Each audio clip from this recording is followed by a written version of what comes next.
সেইকাৰণে মই ভাবোঁ যে এইটো এটা মুখ্যমন্ত্ৰীৰ ব্যক্তিগত আক্ৰোশৰ বিষয় হিচাপে লৈছে আৰু সেইকাৰণে এই গোচৰটো কৰা হৈছে। আপুনি চাওক যে এনেকুৱা ধৰণৰ নিৰ্বাচনী বিধি উলংঘাৰ কিমান FIR ক'ত পৰিছে কোনোবাই খবৰ ৰাখিছেনে? কেৱল এগৰাকী প্ৰাৰ্থী কিয় বাছি লোৱা হৈছে? প্ৰথম কথাটো হ'ল এইটো।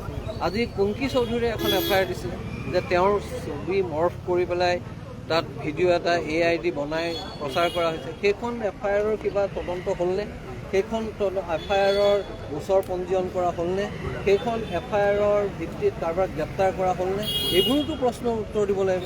আজি বাৰে বাৰে তেওঁক মাতি আনিছে, 12 বজাত মানুহ উঠাই আনিছে, তেওঁৰ মানুহক উঠাই আনিছে, আনি আপোনাৰ ৰাতি গধূলি 4টা বজালৈকে ৰাখি দিছে। এইবোৰ এনেকুৱা গোচৰ নেকি? এটা বেইলেবল অফেন্স, সব বেইলেবল অফেন্স, গোটেইকেইটা বেইলেবল অফেন্স। গতিকে এৰেষ্টৰ প্ৰশ্নই উঠিব নোৱাৰে। তাৰ পিছত এনেকুৱা হাৰাছমেণ্ট কৰি থকাটো মই ভাবোঁ যে এইটো আক্ৰোশমূলক।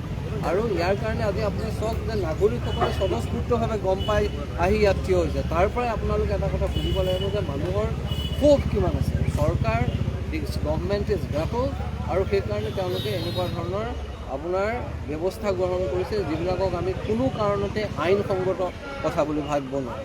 এইবিলাকে আপোনাৰ খোৱাঙৰ পৰা ইয়াত আপোনাৰ এই পাণবজাৰ কুংকি চৌধুৰীলৈকে যিবোৰ ঘটনা ঘটি আছে, সেই ঘটনাবিলাকে মই ভাবোঁ যে চৰকাৰখনে ভয় খোৱাৰ কথাটো প্ৰতিপন্ন কৰিছে। বিজয় গুপ্তায়ো কিন্তু স্কুলত নিৰ্বাচনী সভা অনুষ্ঠিত কৰিছিল আৰু এই বিতৰ্কৰ পিছতে অভিযোগ দাখিলো হৈছিল, কিন্তু কোনো ধৰণৰ ব্যৱস্থা নহ'ল। কেৱল চৌকছ বিজয় গুপ্তাক এনেকৈ মাতি অনা হ'লনে নাই? বিজয় গুপ্তাৰ মানুহক ৰাতি 3টা বজাত আপোনাৰ এৰেষ্ট কৰি উঠাই লৈ অনা হ'লনে নাই? বিজয় গুপ্তাক আনি দুদিনৰ কাৰণে ৰাখি থোৱা হ'লনে নাই? তাত কি কৰা হ'ল? তাত আপোনাৰ যিখন স্কুলৰ শিক্ষকজনক ছাছপেণ্ড কৰি পেলাই তেওঁলোকে গোটেই দায়টো সৰাৰ চেষ্টা কৰিলে।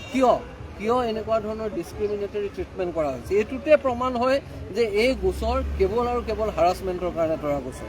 আজি মই অধিবক্তা হিচাপেও বা আমি নাগৰিক সমাজৰ নাগৰিক সন্মিলনৰ লগত জড়িত ব্যক্তি হিচাপেও আমি আজি ইয়াত থিয় হৈছোঁ তেওঁৰ কাষত। আমি ভাবোঁ যে আজি প্ৰত্যেকজন অসমীয়া মানুহে কুংকি চৌধুৰীৰ সন্মুখত লগত থিয় হোৱা উচিত, তেওঁৰ প্ৰতি সমৰ্থন ব্যক্ত কৰা উচিত।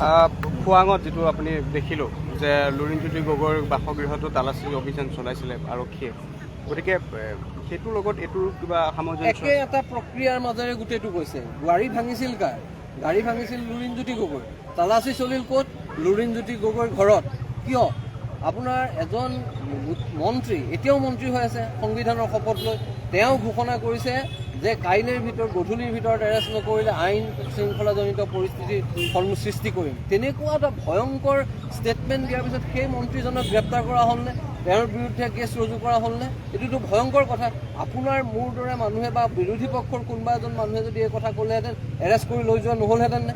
গতিকে আপোনালোকে চাওক যে আজিৰ তাৰিখতো যিটো সময়ত নিৰ্বাচনী আয়োগে দ্বাৰা প্ৰশাসন নিয়ন্ত্ৰিত হয়, মডেল কোড অফ কণ্ডাক্ট চলি আছে, কোনো মুখ্যমন্ত্ৰী কোনো মন্ত্ৰীৰ অধিকাৰ নাই, তেনেকুৱা সময়তো আৰক্ষীয়ে কেনেকৈ ৰাজনৈতিক উদ্দেশ্য প্ৰণোদিতভাৱে ব্যৱহৃত হ'ব পাৰে, এই প্ৰশ্নটোৰ উত্তৰ নিৰ্বাচনী আয়োগে দিব লাগে, আৰক্ষীয়ে দিব লাগে, সকলোৱে দিব লাগে। কেনেকৈ মুখ্যমন্ত্ৰীয়ে মডেল কোড অফ কণ্ডাক্ট চলি থাকোঁতে ক'ব পাৰে যে মই আৰক্ষী পঠাইছোঁ, আলফা পঠিওৱা নাই? এই কথাটো কেনেকৈ মুখ্যমন্ত্ৰীয়ে ক'ব পাৰে? তেওঁৰ বিৰুদ্ধে কি ব্যৱস্থা গ্ৰহণ কৰিছে নিৰ্বাচনী আয়োগে? এইটোতো মতো নিৰ্বাচনী আয়োগে ব্যৱস্থা গ্ৰহণ কৰিব লাগিছে, কিয় গ্ৰহণ কৰা নহ'ল? এইবোৰ প্ৰশ্নৰ নিৰ্বাচনী আয়োগে উত্তৰ দিব লাগিব। নিৰ্বাচনী আয়োগ মানে স্বাধীন চেতিয়া এটা সংস্থা বুলি আমি জানো। আজি তেওঁলোকে যদি চৰকাৰৰ বিহেষ্টত, শাসক দলৰ বিহেষ্টত কাম কৰে, তেতিয়াহ'লে তাতকৈ ভয়ংকৰ কথা গণতন্ত্ৰৰ বাবে একো থাকিব। হাৰিয়ানাৰ যুৱক সোমাই থকাৰ কাৰণে গোটেই মাৰপিটৰ ঘটনা সংঘটিত হৈছে, কিন্তু একেই কুংকি চৌধুৰী নিৰ্বাচনী বিধি উলংঘা কৰি হাৰিয়ানাৰ যুৱক থকাৰ কাৰণে তেওঁলোকক সমন জাৰি কৰা হৈছে, কিন্তু তেওঁলোকৰ খোৱাঙত কিন্তু একো ব্যৱস্থা নাই কৰা। সেইটোৱেতো বাৰে বাৰে আমি কৈ আছোঁ যে এই গোটেই প্ৰক্ৰিয়াটো কেৱল আৰু কেৱল মাত্ৰ বিৰোধী পক্ষৰ প্ৰাৰ্থীবিলাকৰ ক্ষেত্ৰত ব্যৱহৃত হৈছে। গোটেই মেচিনেৰীটো, ষ্টেট মেচিনেৰীটো, যিটো হ'ব নালাগিছিল। গতিকে মই ভাবোঁ যে এইটো সময়ত ৰাইজ প্ৰতিবাদমুখৰ হৈছে। ৰাইজে চাইলেণ্টলি, কাইলৈ কোনে চৰকাৰ কৰিব মই ক'ব নোৱাৰোঁ, কিন্তু গোটেই অসমত ঘূৰি মই এটা কথা গম পাইছোঁ যে ৰাইজে চাইলেণ্টলি এবাৰ ভোট কৰিছে আৰু সেই ভোটত বিজেপি চৰকাৰো নিজেই সন্দিহান যে তেওঁলোকে ক্ষমতাত থাকিব নাথাকে। এইবিলাকৰ দ্বাৰা মই ভাবোঁ যে তেওঁলোকে যে গণনা আৰম্ভ হ'ব 4 তাৰিখে, তাৰ এই সময়ছোৱাত তেওঁলোকে যাতে প্ৰশাসন যন্ত্ৰটোক তেওঁলোকৰ কাৰণে ব্যৱহাৰ কৰিব পাৰে, সেইকাৰণে সকলোকে ভয় খুৱাবৰ কাৰণে এইবিলাক ব্যৱস্থা কৰিছে।